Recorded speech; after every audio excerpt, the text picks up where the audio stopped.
Hello everyone, I'm Dr. Amita Gill and welcome to my channel Physics by Dr. Gill. We are going to begin today with the laws of motion described by a very famous physicist. Not Isaac Newton, but his name is Aristotle, who was born in 384 BC, 2000 years or 18,000 years ago before Newton. We will discuss a little bit of Aristotle's law of motion in today's lecture. Actually, Aristotle did not know how to write equation, but he used words to describe motion. According to him, the connection between forces and motion was just like that the velocity of an object was proportional to a force.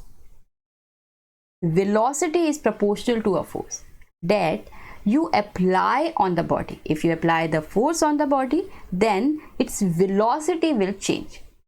According to him, it was velocity, not acceleration. This is little interesting law to discuss things, to find anything wrong in this law from the point of view of things we have already discussed in our previous lectures. And one thing we already discussed is the reversibility of laws of physics. The meaning of reversibility that you can get back to the past as well as the future in the laws of physics that we have discussed by taking different combinations of coin and dice. But Aristotle's law of motion went wrong from this point of view of reversibility. Let's have a look on Aristotle's hypothesis. Let's start. So according to Aristotle, if we will write his words into equation, it would be like this. F is equal to mv, where v is the velocity. It's a wrong equation, so no need to memorize it. We are just going to observe some very important things from this equation. I simply want to explain this equation in what sense this is a law of motion, in what sense it fails. One of the tests we have already created for the laws of motion, that is the reversibility test. So this is the F is equal to mv. We can also write it in the vector form. Then it can be written as F is equal to mv vector, or we can also write it as F vector is equal to m x dot, where x dot is the velocity. Suppose we break up time into little intervals. Suppose this is the time and we break up into little intervals, and it is equal to delta. Each interval of the size delta. Now x dot will be approximately equal to, we can write x dot is equal to x t plus delta minus x, which is a function of t, upon the delta. Why? Because dx dot means dx upon dt, or we can say x2 minus x1 upon t2 minus t1. So x2 minus x1 means x2 जो है वो बाहर बाद वाला है, x1 पहले वाला है. तो here I have added xt plus delta minus xt, and this is t2 minus t1. This is the time interval, and the size जो हमने लिया है, it is delta. So अगर we have written in this way, then f is equal to, अगर हम f में लिखेंगे तो f is equal to mx dot. अगर Aristotle equation में लिखें, then m will be here. So this is Aristotle's law of motion. Let us suppose we exert a known force which is a function of time. Now हम जो force लगा रहे हैं वो किसका function है? Time का function है. तो it means it will be equal to ft is equal to this, mx t plus delta minus xt upon delta. Now if we will rearrange it, then let's see what we will find.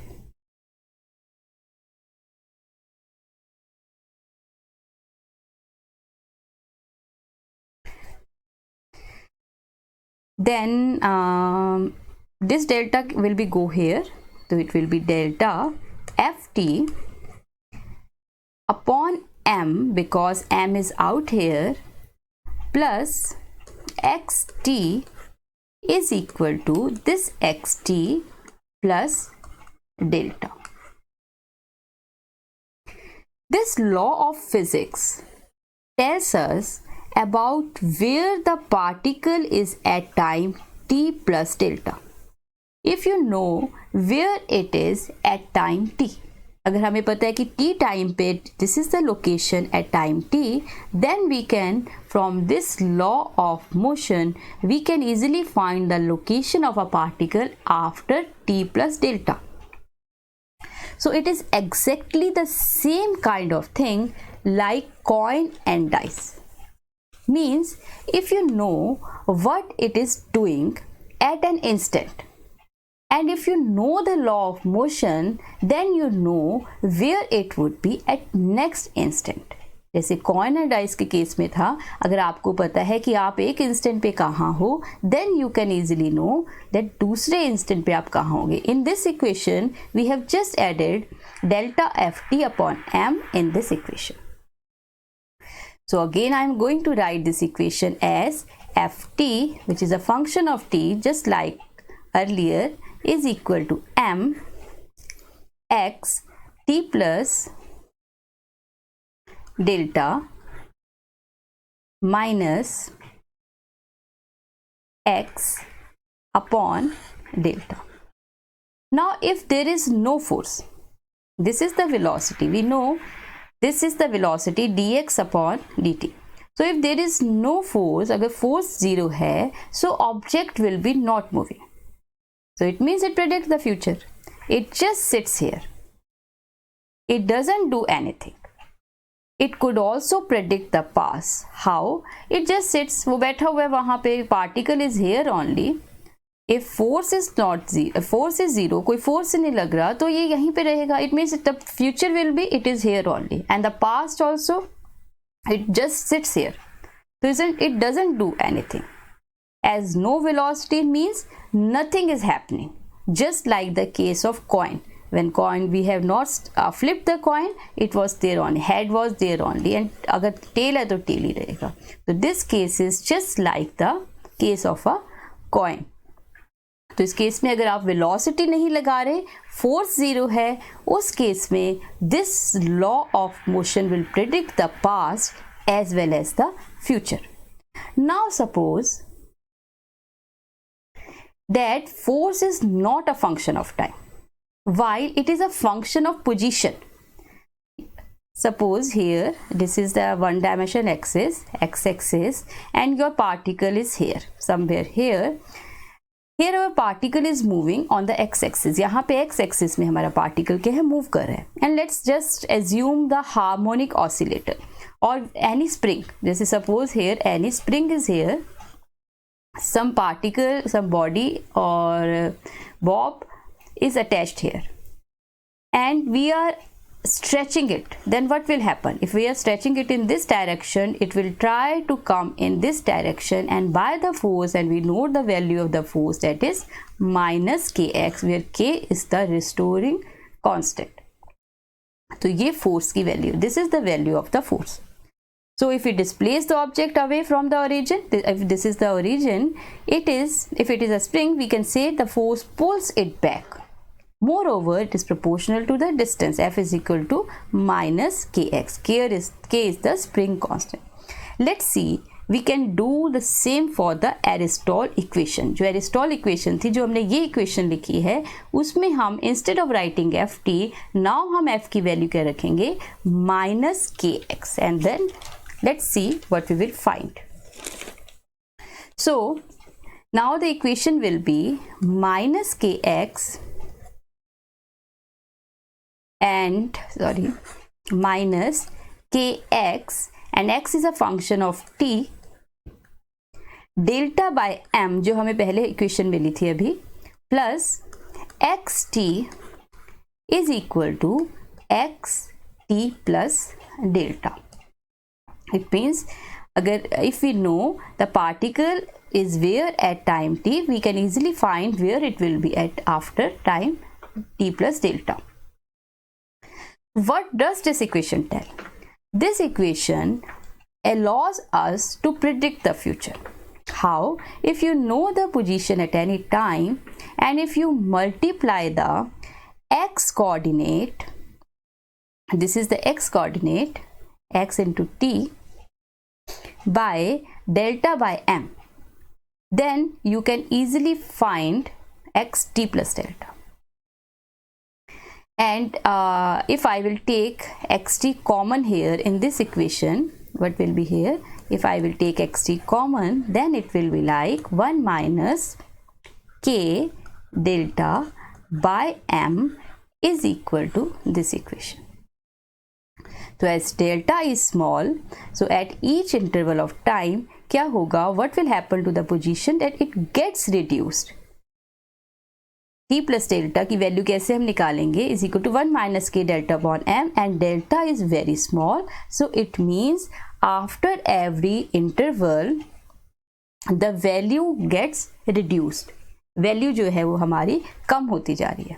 तो it's here to start with, यहाँ से अगर हम start करें, ये हमारे पास कोई है x, if I start from here then it will go here here. अगर ये पोजीशन A है तो after instead of time it will be B, it will be C, it will be D, और यहाँ पे ये ओरिजिन है. So it means it shows that the particle is just exponentially moving towards the origin. And we could also write this equation in a very simple form. How? M dx upon dt. What is dx upon dt? It is the velocity. This in Aristotle equation के accordingly mv is equal to f. So mv is equal to, what is the value of f? It is minus kx. And we could solve this equation also. How we can solve this equation? We know from this equation dx upon dt is equal to minus k upon m into x. So what's the solution of this equation? From this equation we can easily see that if any function, this is a function, has the property that its differentiation are proportional to itself, its function, then it is the exponential function. So the solution of this equation will be x is equal to a e to the power minus k upon m into t. So what will be its starting point? Starting point क्या होगा? Starting point obviously it will be at t is equal to 0. So now if I will put t is equal to 0, then x is equal to a e to the power 0. E to the power 0 is equal to 1. So instead of writing a, we can also write a is equal to x 0. So our equation, yes, solution will be now x is equal to x0 e to the power minus k upon m into t. Now suppose this is our origin, जैसे मैंने अभी बताया, this is the origin and this is the starting point. So it always moves back to the origin, getting slower and slower as it moves backward or exponentially decreases. तो ये क्या हो रहा है? एक्सपोनेंशियली डिक्रीज हो रहा है. तो we can say here that we can predict the past in this equation.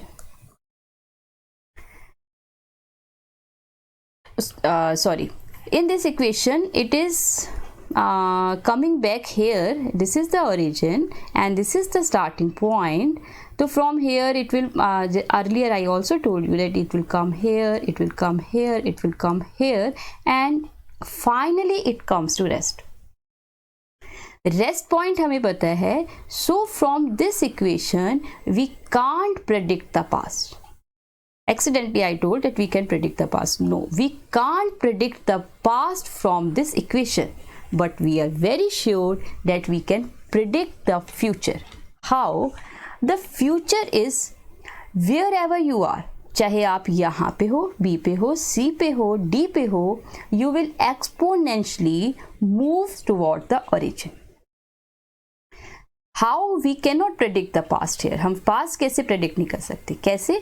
If I displace the particle, जैसे suppose ये हमारी spring है, if I displace this particle a tiny infinitesimal amount, too much, too small, but detectable, जिसको हम detect कर सकते हैं, and run it backward. से backward जा रहा है, where will it go?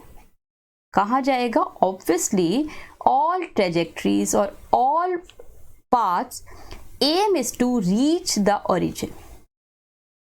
So in future times particle which are sitting at the origin, यहाँ पे जो particle आ गया finally and is still here, we can't tell from where it come from. It come from D, it come from C, it come from A. We don't know about the same. We know that the particle is here. So that's why it come from here to here and stops. But so this it will not tell us about the past कि कहाँ से आया ये हमें नहीं पता, लेकिन यहाँ पहुँच गया ये हमें पता है. But these type of things will not happen in Newton's equation. That's all for today. We will discuss in our next lecture on the next video how Newton's equation of motion will able to explain the future and the past also. We will write the same equation of motion just like today, but instead of writing F is equal to mx dot, we will write mx double dot. And we will again take the same example of the spring, but minus kx will be equal to m into a. Then we will see how Newton's equation of motion can easily predict the past and future. So that's it. If you have not subscribed my channel, please subscribe my channel and don't forget to hit the like button. Thank you so much.